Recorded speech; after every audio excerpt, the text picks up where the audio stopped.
जय माता दी, जय मां कामाख्या, देव राधा ट्रस्ट, सत्यवाणी चैनल। अघोरी की दुनिया अलग होती है। हम शम नम गम भम सम खम महाकाल भैरवाय नमः। और ओघड़ लोगों की दुनिया तो और अलग होती है। ओम अघोराय घोरतमाय महारोद्राय वीरभद्राय ज्वालामालिने।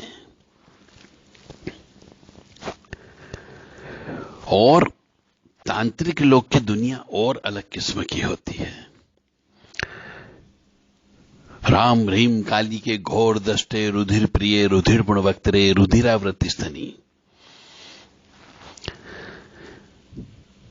मम सर्व शत्रु खादे खादे हिंस हिंस मारे मारे भिंदी भिंदी चिंदी चिंदी उच्चाटे उच्चाटे दावे दावे शो शो से स्वाहा। यानी तीनों चीज अलग अलग है। ओघड़ अलग है, अघोर अलग है, और तांत्रिक अलग है, गुनिया अलग है। उनकी दुनिया तो और अलग किस्म की होती है। ओम नमः आदेश गुरु को आसो माता का सही लाल घाटी के लाल नदी के लाल जलाल को साथ में लाई, घाट के घटिया को लाई, मरघट के मसान को लाई, जगवा वीरन 64 योगिनी को लाई, ए रानी मेहरानी को डूडी सुखी में 4 कोट चौकड़ी को लाई। आकाश तोल पाताल फोल धुड़म धुल उड़ाती आएगी खनखनाती हुई जाएगी खिलखिलाती हुई। यह मां आसो मेहरानी का मंत्र है। तो ये गुनिया लोग ऐसे मंत्रों का प्रयोग करते हैं। ये चारों चीजों में जमीन आसमान का अंतर है, परंतु काम सबका एक जैसा है। तंत्र करना, तंत्र काटना। चक्कू एक है, तलवार एक है। आप चाहे तो उससे किसी की रक्षा कर दो, उससे चाहो तो किसी को जान से मार दो, और चाहो तो अपने पास हिम्मत के रूप में तलवार को लटका के रखो। तीनों काम हो सकता है, पर औजार एक है। इसी प्रकार आजकल क्या है, तंत्र से रक्षा करने का काम भी होता है, तंत्र से किसी की बचत करने का काम भी होता है, किसी की जान भी बचाई जा सकती है, और तंत्र से किसी की जान भी ली जा सकती है, और तंत्र से किसी को बर्बाद भी किया जा सकता है। और आजकल तंत्र के नाम पे डराने वाले मनुष्य बहुत उत्पन्न हो गए हैं, और व्यक्ति तंत्र से डरने लगा है, क्योंकि एक तो लूट चुका होता है। काम हो या नहीं हो, पैसे पहले चाहिए साहब। और एक जगह काम नहीं बना तो दूसरी जगह गया, दूसरी जगह नहीं बना तो तीसरी जगह किया। ऐसे कई जगह जाकर के अपने पैसों को बर्बाद करवा चुका होता है। या तो पैसे हॉस्पिटल में दे दो, बीमारी दुखी में दे दो, इन्वेस्टिगेशन रिपोर्ट में दे दो, या फिर तांत्रिक लोगों को दे दो, गुनिया लोगों को दे दो, भोपाल लोगों को दे दो, ओघड़ अघोरियों को दे दो। पैसा तो खर्च होना है, क्योंकि उस समय लिखा हुआ है कि तुम्हें यदि बर्बाद होना तो बर्बाद हो जाओगे। तो मैं कहने जा रहा था कि तंत्र को बदनाम करने वाले मनुष्य आजकल ज्यादा पैदा हो गए, और गुरु पर इल्जाम लगाने वाले भी ज्यादा पैदा हो गए कि साहब उन गुरु ने तो मेरी साधना ही छीन ली। हमने जो जप तप किया था, जो तपस्या में प्राप्त किया था, गुरु महाराज ने उसे ब्लॉक कर दिया।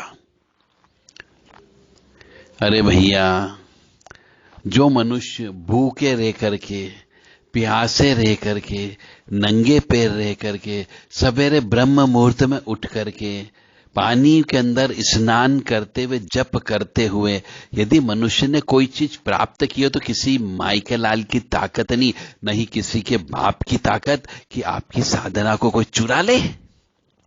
कोई नहीं चुरा सकता है। परंतु आजकल ये हवा फैला रहे हैं लोग बाग। और कौन व्यक्ति हवा फैला रहे हैं? जिनको तंत्र की ABCD भी ज्ञान नहीं।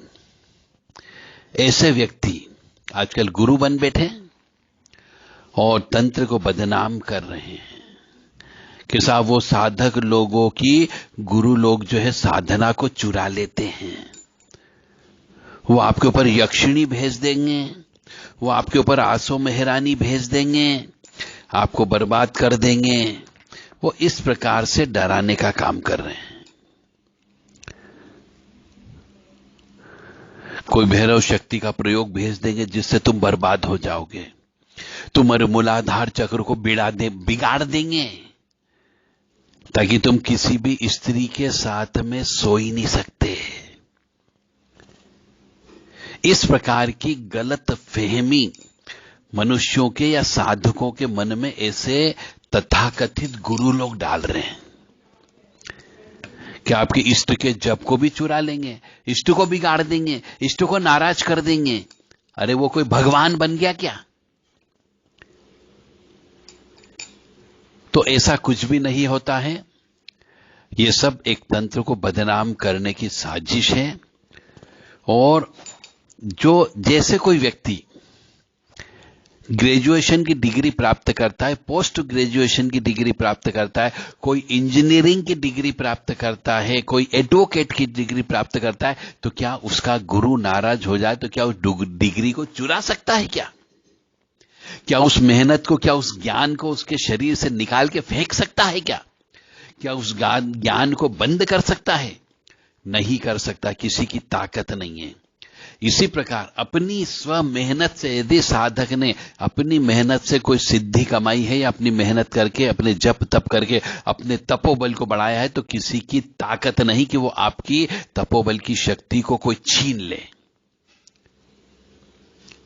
जो चीज आपने सवेरे ब्रह्म मुहूर्त में उठ करके जप तप की है, जिनका भूखे प्यासे रह करके आपने ईश्वर को प्रसन्न किया है, नंगे पैर रह करके तीर्थ यात्रा की है, आपने तीर्थ यात्रा पे जाकर के आपने हवन पूजन जप तप किया है, तो ये कोई व्यक्ति, कोई भी गुरु, कोई किसी भी प्रकार का गुरु, चाहे निकृष्ट से निकृष्ट क्यों ना हो, वो गुरु भी आपकी इस प्रकार की गई मेहनत और ज्ञान जो साधना की, उसको कोई चुरा नहीं सकता।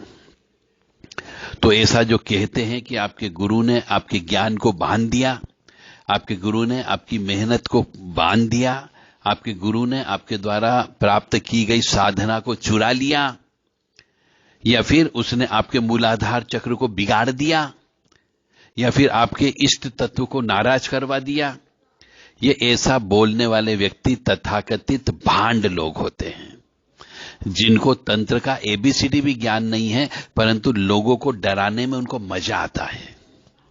ऐसे व्यक्तियों से दूर रहें और ईश्वर भक्ति में आप लीन रहें, गुरु के सानिध्य में रहें। गुरु जैसा बोले वैसे मंत्रों का जप करो, गुरु जैसा बोले उस नियम का पालन करो, बस। तो गुरु चाहेगा तो भी आपकी ज्ञान को, आपकी सिद्धि को चुरा नहीं सकता। क्योंकि जैसे एक टीचर एक स्कूल में बच्चे को पढ़ाता है, जब बच्चे ने परीक्षा दे ली और जब उसके बच्चे के पास में, चाहे वो 8वीं पास हो गया, 9वीं पास हो गया, 10वीं पास हो गया, कोई डिग्री आ गई, तो यदि उसका टीचर कभी उससे, उसका गुरु जिसने उसको पढ़ाया, वो नाराज भी हो जाएगा तो भी उसकी डिग्री नहीं छीन सकता,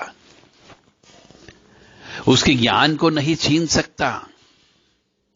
इसी प्रकार इस साधना में भी जो शिष्य के द्वारा मेहनत करके जो भी साधना की और जो शक्ति जागृत की, जो सिद्धि हासिल की, उससे कोई भी गुरु नहीं ले सकता।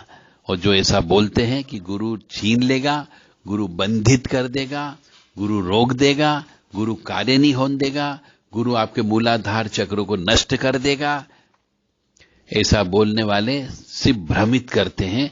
ऐसे व्यक्तियों से आप दूर रहें, बिल्कुल दूर रहें, मतलब आंख बंद करके उन पे कभी भी उनकी बातों का ध्यान ही मत दो, क्योंकि मालूम है कि, और ऐसे व्यक्ति उल्टी सलाह भी देते हैं।